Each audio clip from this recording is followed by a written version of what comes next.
आ गया CSC DG पे के बारे में। तो आज की इस वीडियो में बात करने वाले हैं सीएससी डीजी पे का। सीएससी डीजी पे के बड़ा ही खुलासा आने वाला है, तो वीडियो को अंत तक बने रहे। चैनल पर नए हैं तो चैनल को सब्सक्राइब करें। तो सीएससी डीजी पे में बड़ा ही अच्छा सर्विस आया हुआ है और कैश डिपॉजिट जैसे विड्रॉ करते हैं, किसी भी ट्रांजैक्शन करते हैं तो उसका पेमेंट का हिस्ट्री और स्लिप नहीं मिलता है। तो चलिए इस वीडियो में बात करने वाले सीएससी डीजी पे का, तो वीडियो को स्किप ना करें। तो चलिए वीडियो को शुरू करते हैं। तो जैसा कि थैंक यू कृष्णा, जैसा कृष्णा ने आपको बताया कि डीजीपे के जो नए फीचर्स हैं, cash deposit, domestic money transfer, तो मैं आपको इसके बारे में, एप्लीकेशन के बारे में कुछ बातें बताऊंगा जो कि हम लोगों ने अभी रिसेंटली इसमें इम्प्लीमेंट किया है और जो चेंजेस इसमें लाए हैं और फीचर्स क्या क्या ऐड करने जा रहे हैं और सिस्टम को कैसे और अच्छा करेंगे, इसके बारे में थोड़ी बातें बताऊँगा। तो जैसा कि आप देखते हैं कि आज की डेट में जब आप डीजीपे डाउनलोड करते हैं और आप एप्लीकेशन स्टार्ट करते हैं, तो अभी हमारा जो एप्लीकेशन है वो 2 फ्लेवर्स में अवेलेबल है। एक तो एंड्रॉयड के लिए और दूसरा विंडोज़ डेस्कटॉप एप्लीकेशन है। तो पहले की विंडोज़ एप्लीकेशन जो है वो हमारा कम्प्लीटली जावा बेस्ड है, तो आपको मशीन में आपके जावा का रन टाइम होना ज़रूरी है। वैसे हम लोगों ने कोशिश किया है कि installer itself takes care of it, कि वो जो नेसेसरी मॉड्यूल्स है, लाइब्रेरीज़ है, जो उसकी डिपेंडेंसी है, उसको वो इंस्टॉल कर दे। And likewise the application will work seamlessly on your device. Secondly, जब भी आप कोई जैसा कि आप जानते हैं कि डीजीपे इज़ AEPS एप्लीकेशन और वो बायोमेट्रिक ऑथेंटिकेशन पे काम करता है। तो मोडालिटीज़ ऑफ बायोमेट्रिक जो सपोर्टेड है वो फिंगरप्रिंट है और आइरिस। तो आपको जो भी फिंगरप्रिंट डिवाइस या आइरिस डिवाइस आपके पास है, आप कोशिश करें कि उसका latest version of RD registered device service, जो कि OEM जो भी डिवाइस मैन्युफैक्चरर है उसके तरफ से मिलता है, उसको आप अपने सिस्टम में हमेशा रेगुलरली अपडेट करें। अपने विंडोज़ के पैचेस को भी आप रेगुलरली अपडेट करें, तो कि सो दैट कि आपका एप्लीकेशन सीमलेसली चले। Same with Android as well, आप एंड्रॉयड में भी अपने RD सर्विसेज का लेटेस्ट ड्राइवर्स अपडेट करके रखें। अब हम लोग एप्लीकेशन की बातें करेंगे। एप्लीकेशन में जैसा कि आपने देखा है कि पहले हम लोग बोलते थे कि आप इसको रजिस्टर करो और ये स्टार्ट करो, बट अभी हम लोगों ने एक इनिशिएटिव लिया है कि सिंस अगर आप CSC ID आपके पास है और आप एक CSC के VLE हैं, तो जिस तरह से आप हमारा पोर्टल एक्सेस कर सकते हैं, हम लोगों ने कोशिश किया कि सिमिलर वे में आप डीजीपे भी एक्सेस करें। So there is no registration required. बस एक है कि एक टर्मिनल का आइडेंटिफिकेशन उसमें स्टार्ट के समय चाहिए होता है कि सिंस इसमें फाइनेंशियल ट्रांजैक्शंस हो रहे हैं, इसीलिए तो आपका CSC ID आप लेते हैं और उसके बाद फिर आप ऑथेंटिकेशन करके, डुअल फैक्टर ऑथेंटिकेशन है इसमें, जो कि बहुत सारे कंप्लेंट्स हमारे पास, बहुत सारे रिक्वेस्ट आते हैं कि आप वो उठा दो, बायोमेट्रिक फिंगरप्रिंट से लॉगिन हटा दो, OTP हटा दो। बट ये एक मैंडेट है RBI की AEPS के लिए कि वहाँ पे डुअल फैक्टर ऑथेंटिकेशन होना चाहिए। We are working to it's कि हम लोग और इसको सीमलेस कैसे कर सकते हैं with in the ambit of statutory compliance. जो भी रिक्वायरमेंट है, गाइडलाइंस जो प्रेस्क्राइब करता है, उसको बिना वायलेट किए हुए जो भी इसमें और हम लोग बेहतर कर सकते हैं, हम लोग उसमें काम कर रहे हैं और उसको ज़रूर बढ़िया करेंगे।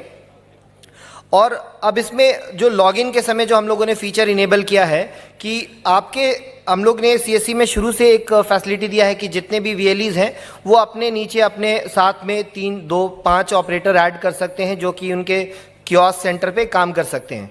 सो उसी तरह से CSC के जो VLEs हैं जिनके पास 2-3 ऑपरेटर हैं, जिन्होंने प्लान करके रखा है कि हाँ मेरा एक काउंटर है वो डीजीपे का काम करेगा, दूसरा काउंटर है हो सकता है वो बैंकिंग का करे या फिर कोई ट्रैवल करे, तो उस तरह से आप डीजीपे का भी स्पेसिफिक कंट्रोल अपने ऑपरेटर को दे सकते हैं।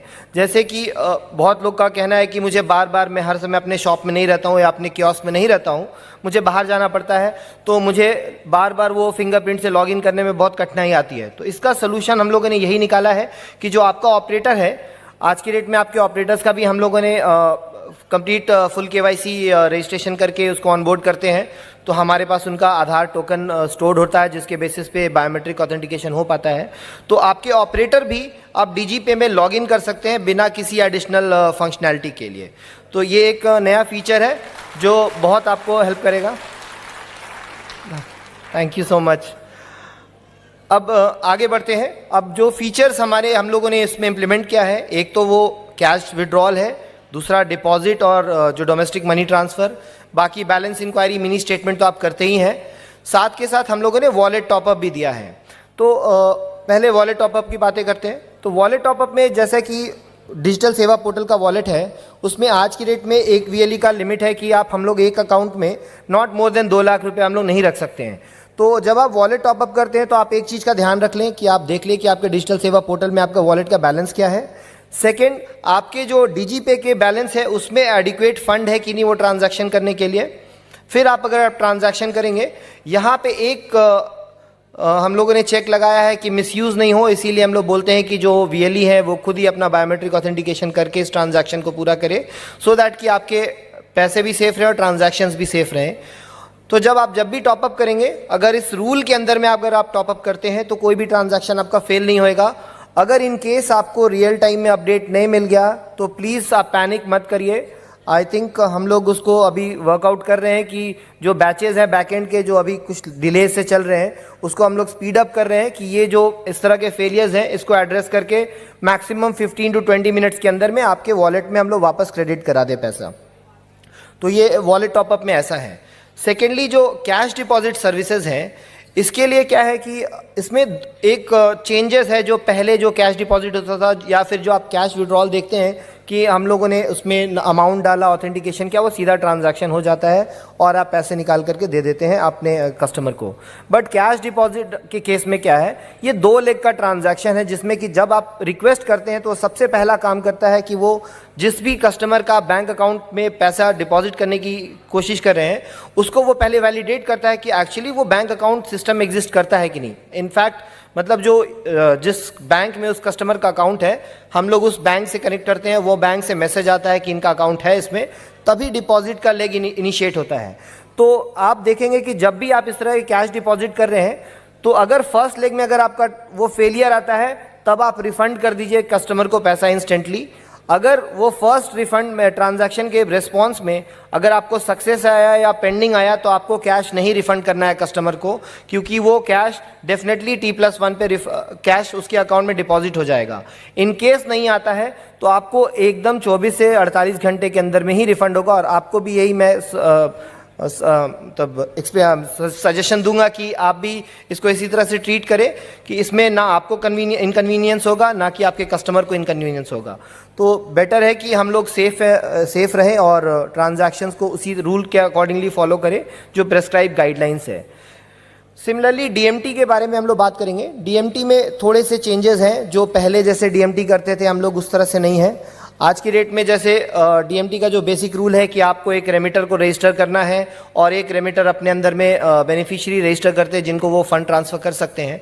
ये चीज़ें आज भी हैं, बट हम लोगों ने यहाँ पे थोड़ा सा चेंजेस किया है कि जब भी आप एक रेमिटर को ऐड कर रहे हैं तो मान लीजिए कि एक VLE है, उन्होंने एक रेमिटर को ऐड किया। अब वो रेमिटर आज यहाँ ट्रांजैक्शन करने के लिए उनको अपने डिटेल्स देकर के एक OTP ऑथेंटिकेट करके फर्स्ट टाइम रजिस्ट्रेशन करना है। उसके बाद जब बेनिफिशियरी ऐड करेंगे फिर बेनिफिशियरी को वो ऑथेंटिकेट कर लेंगे, फिर वो फंड ट्रांसफ़र करेंगे तो फंड ट्रांसफ़र में एक OTP आता है और फंड ट्रांसफ़र कर सकते हैं। बट अब इन केस ये जो कस्टमर है ये कल को किसी VLE-C के पास जाते हैं तो वहाँ पे इनको OTP देने की ज़रूरत नहीं पड़ेगी, या वो रिपीट A के पास आते हैं तो भी OTP देने की ज़रूरत नहीं है। बस रेमिटर का मोबाइल नंबर डालेंगे, रेमिटर का जो स्क्रीन और डिटेल्स आता है वो वहाँ पे लॉगिन कर जाएंगे, जिसमें कि बेनिफिशियरी का डिटेल्स, उनकी ट्रांजैक्शन हिस्ट्री, वो सारी चीज़ें आपको वहाँ दिख जाएगी। और जब ट्रांजैक्शन मतलब जब फंड ट्रांसफ़र कर रहे हैं हम लोग डोमेस्टिक मनी ट्रांसफ़र में, इसमें 2 रूल्स हैं कि आप किसी भी बेनिफिशियरी को हमारे पूरे सिस्टम में 1 महीने में 50,000 से ज़्यादा नहीं दिया जा सकता है, ट्रांसफ़र नहीं किया जा सकता है। दूसरा कि जो एक रेमिटर है वो 1 महीने में 25,000 से ज़्यादा किसी को ट्रांसफ़र नहीं कर सकता है। तो इस रूल को हम लोग होल्ड करके रखेंगे और आप भी इसका ध्यान रखेंगे। और सिमिलरली आप अपने कस्टमर्स को भी एजुकेट करेंगे और जो VLEs हैं नियर बाई जो आज यहाँ नहीं मौजूद हैं उनसे भी आप संपर्क करके उनको भी इस चीज़ के बारे में बताएंगे। तो अब यहाँ पे जो रिफ़ंड के केसेस हैं कि जब आपने डोमेस्टिक मनी ट्रांसफ़र किया और आपको रियल टाइम में मान लीजिए कि वहाँ पे फेल आ गया तो वो आपको स्क्रीन में बताएगा कि किस केसेस में आपको इंस्टेंटली रिफ़ंड हो जाएगा और किस केसेस में जो नया रूल, जैसा कि कृष्णा ने बताया था कि RBI का नया गाइडलाइंस आया है रिफ़ंड के लिए, वो उसके बेसिस पे होगा। तो जब आप इसको रिफ़ंड की बातें करेंगे तो इसमें आपको स्क्रीन में बताएगा कि इस केस में जो रेमिटर है उनके मोबाइल में बैंक की तरफ से एक OTP आएगा, जिस OTP को डाल के उन्हें कंफर्म करना है कि हाँ ये ट्रांजैक्शन का पैसा मेरे अकाउंट में रिफ़ंड कर दिया जाए। जब तक वो OTP इस वाले केसेस में जब तक रेमिटर के पास से OTP नहीं डाल करके आप वेरीफाई करेंगे तब तक वो अमाउंट रिफ़ंड नहीं होएगा। और इन केस अगर रेमिटर को मोबाइल नहीं आया है तो वहाँ पे स्क्रीन में ऑप्शन है, आप वहाँ से OTP रीसेंड करवा सकते हैं अपने पास, और जैसे ही आप रिफ़ंड कराएंगे वो अमाउंट जो बैंक में कट करके चला गया है वो वापस आपके अकाउंट में आ जाएगा, और जिस वीएलई ने ये ट्रांजैक्शन किया है उसी वीएलई के पास ये पैसा वापस आ जाएगा और आप ये कैश वापस हैंड ओवर कर सकते हैं कस्टमर को। तो ये कुछ बातें थी जो मैं डीजीपे के बारे में बता रहा था स्पेसिफिकली। और तो बाकी जो सर्विसेज हैं, आप कैश विड्रॉल कर रहे हैं और जो ट्रांजैक्शंस के कुछ डिस्प्यूट्स अगर आपको होते हैं तो एक इसमें हम लोगों ने देखा है कि हम लोगों ने वहाँ पे एक फ़ीचर दिया है विच इज़ कॉल्ड स्टेटस।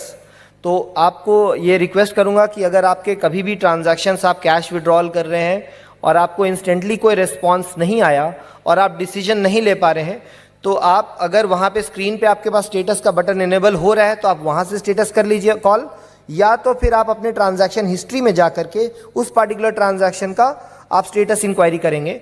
तो जब आप इसका स्टेटस इंक्वायरी करेंगे तब वो क्या होगा कि इंस्टेंटली अगर वो सक्सेस होगा तब तो आपको सक्सेस बता देगा, नहीं तो वो एक रिफ़ंड ट्रिगर कर देगा और आपको कस्टमर को पैसे नहीं देने हैं।